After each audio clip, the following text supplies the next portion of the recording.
Coach Vince Lombardi once said, "It's not whether you get knocked down, it's whether you get back up." Good afternoon. I want to welcome each of you to the KC Hall of the Knights of Columbus, Council 2305 in West, Texas. I want to again pass along our deepest sympathies to the families and friends of those first responders and citizens who lost their lives in the West fertilizer plant explosion. One thing is for sure, no words that come from this podium today will fill the void left in their hearts and in their souls. Our thoughts and prayers are with them and with the hundreds of other innocent victims that were physically and emotionally impacted from the events of April 17, 2013 and its aftermath. With that said, I will now turn over the podium to Special Agent in Charge Rob Elder, who will discuss the findings with respect to the origin and cause of the fire at the West Fertilizer plant on April 17, 2013.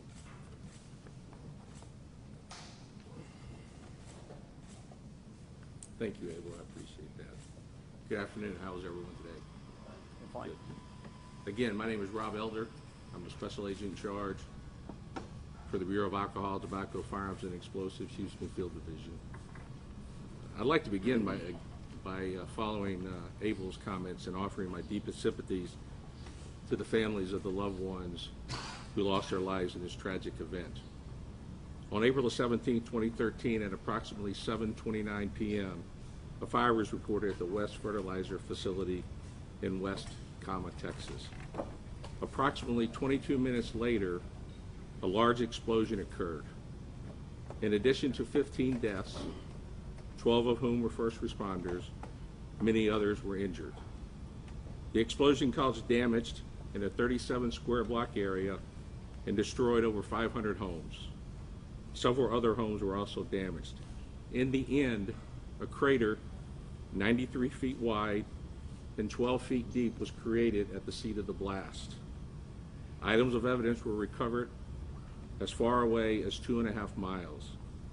This is one of ATF's largest fire investigations in terms of not only the money spent, but also the scope as well as the man-hours spent on the investigation. We are here today to announce the final ruling as to the cause of the fire. The fire has been ruled as incendiary.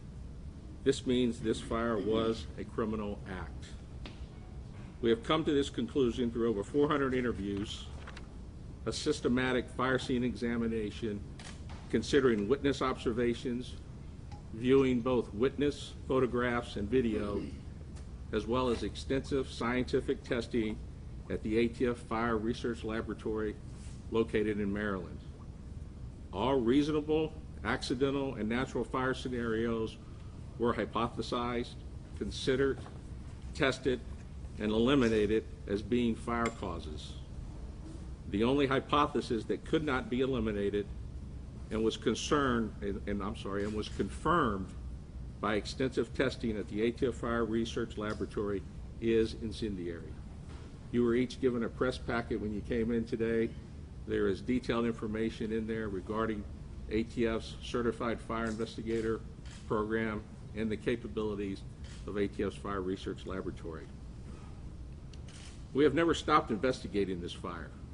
It is our highest priority to see that the victims of this tragedy are provided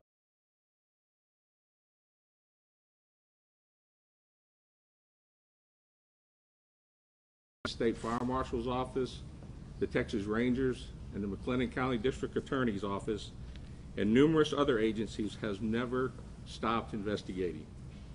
Over $2 million has been spent on this investigation, costs which have included rebuilding to exact specification portions of the West plant in order to determine exactly what happened, investigating leads, conducting interviews, and leaving no stone unturned.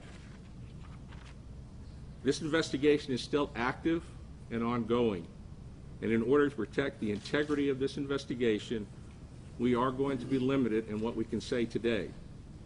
What I can tell you is that while there has not been any arrest made, the 400+ interviews that have been conducted to date have produced many leads. As many of you know, this investigation is very complex with many moving parts. We ask for your patience as we move into the next phase of this investigation. Today, I would also like to announce that ATF is offering a reward of up to $50,000 for the information leading to the arrest of the person or persons responsible for this crime. In addition to the up to $50,000 that ATF is offering, the Waco-McLennan County Crime Stoppers is offering an additional $2,000 for information leading to the arrest of persons or persons responsible for this act. Persons with information should call 254-753-HELP. That's 254-753-4357, or submit your tips online to www.wacocrimestoppers.org. All tips received either through the phone line or online will be forwarded to ATF for follow-up investigation. Let me close by speaking directly to the families of the victims. Your loss is felt by ATF. It has been a driving factor into why we have gone to the lengths and the details that we have. These individuals were people serving their community in a volunteer capacity. They are true community servants. They lost their life serving their community, and they deserve the best that we can give them. Thank you very much.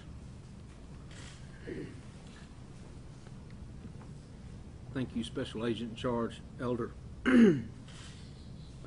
Let me echo the comments to the family and to the friends again, and know that every agency represented on this stage, and some of which are not present on this stage, have been fueled and motivated by your loss. In closing, I would like to thank the Knights of Columbus Council 2305 and Mr. Raymond Dulock for their generosity and hospitality in opening their doors and allowing us to use their hall to host this press conference. I would like to thank the ATF and its agents for all their time, effort, and resources that they have invested in this case to get us to this point.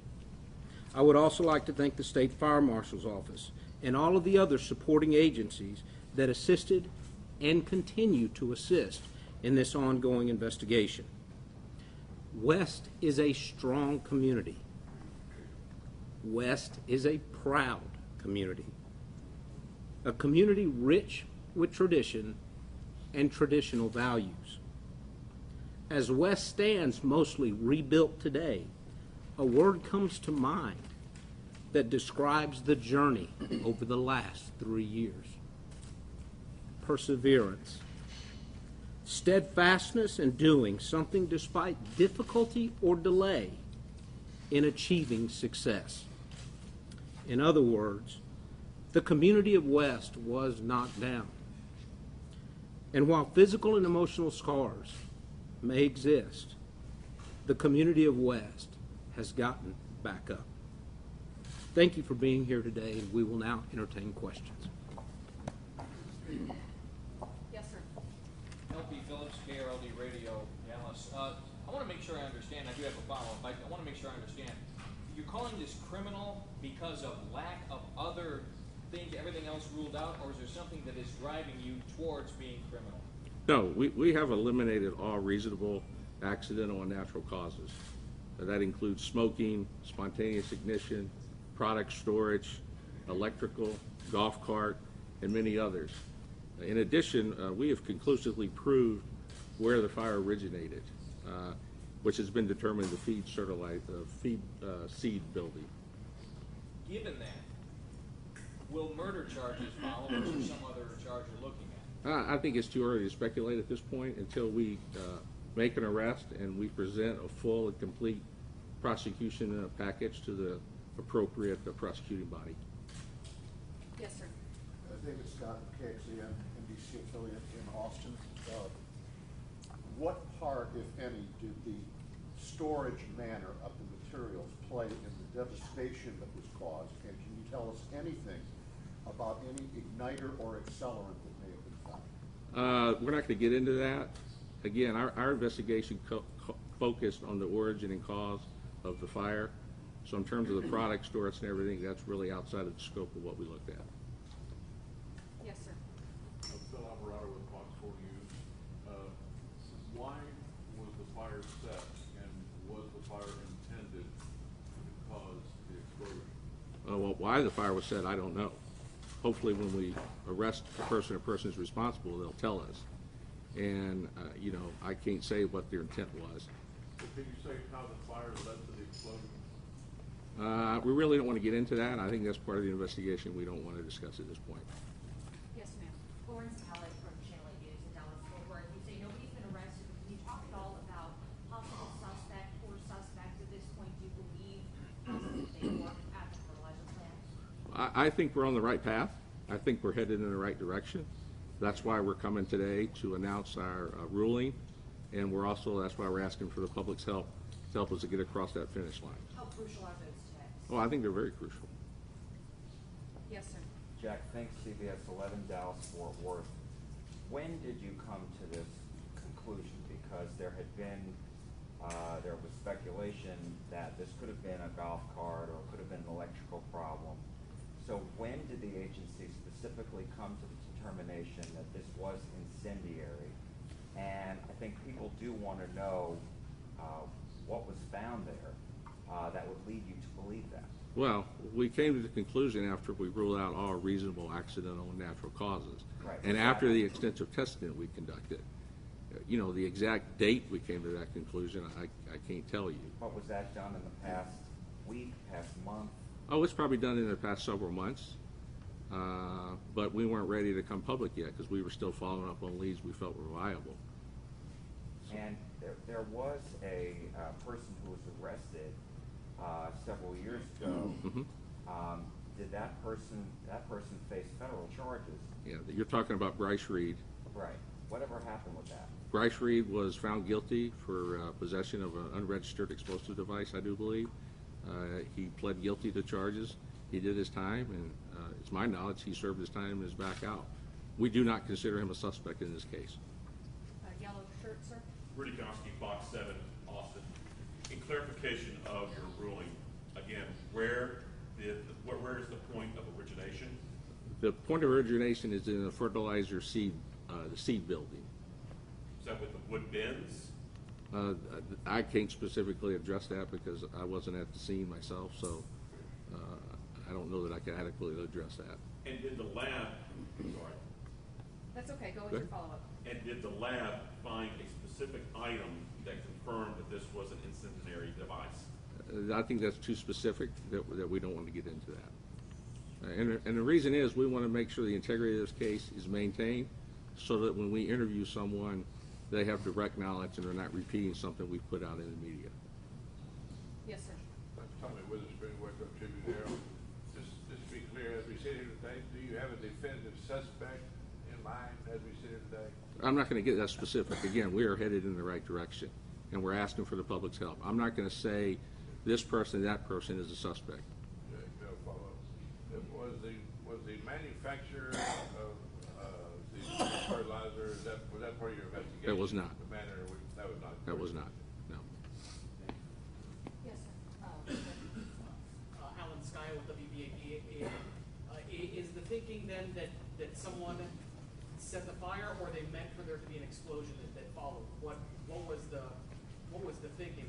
We don't know what they were thinking because we haven't talked to them. So again, I think we're getting into some specifics of the case that we really don't want to reveal at this point. Yes, sir. Jim Ryan with ABC Radio. Have you actually brought people in and questioned them specifically about this? We've interviewed over 400 people, so they've all been interviewed specifically about this. But nobody narrowed in and. But again, I don't think I would want to get that specific on who's narrowed in on what. Yes, sir. Special Agent John Salazar with Time Warner out of Austin and San Antonio. You're saying this is a criminal act. Could there be a chance that it's involuntary, where somebody could have been on premises and left something behind without the intent of starting a fire? Again, I don't know that we want to get that specific, because we don't know what the intent is, because we haven't talked to the person or persons responsible. What was the last time a person was inside the fertilizer plant at the time? the Again, fire was we're started? getting into specifics of the case that we're not gonna discuss. And again, I know I'm repeating myself with that, but I'm gonna continue to repeat it because I'm not gonna jeopardize the integrity of this investigation at this point. There's been too much time, effort, and energy put into it to do anything up here that would jeopardize this. I have a brief follow-up. If charged, would it be federal charges or would it be a state charge with the county? Again, that would be a determination we would make when we have a complete prosecution package together. Yes, sir. John Carroll with KWTX Television here in Waco. Special Agent, you say that you have ruled out all the accidental, so therefore that's your decision that it is intentional. What physical evidence do you have that leads to that finding, or can you share anything in that regard? I know No, we're not going to share any physical evidence that we have. We've obviously at the scene collected numerous items of evidence, but as to specific of what that is, we're not going to get into that. And excuse me, one last follow-up. Do you know a timeline possibly when you might be able to disclose some of that? Well, again, this report is not going to be disclosed anytime soon because it is an ongoing and active criminal investigation. So this report will not be made public until we come to a conclusion of the criminal case. Okay, we're gonna take two more questions, then we'll be happy to answer after. Sir? Ed Lavendera with CNN. I know you don't want to comment on what specifically people have told you, but you said you've ruled out accidental and natural causes. Have you gotten, can you at least say that in broad terms, have you gotten information from the 400 interviews that you've done that also back up what you're getting there? I think we're on the right track. We're very certain where the area of origin is, and those interviews have helped us get there. And is the owner of the plant cooperating? To my knowledge, he has been, yes. Okay, last question, sir.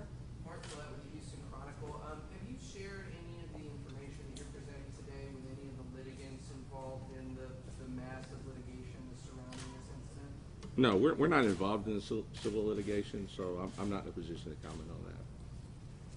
Okay, I think that's all the questions we're gonna take now. We'll be happy to entertain any more offline. Thank you very much. for coming.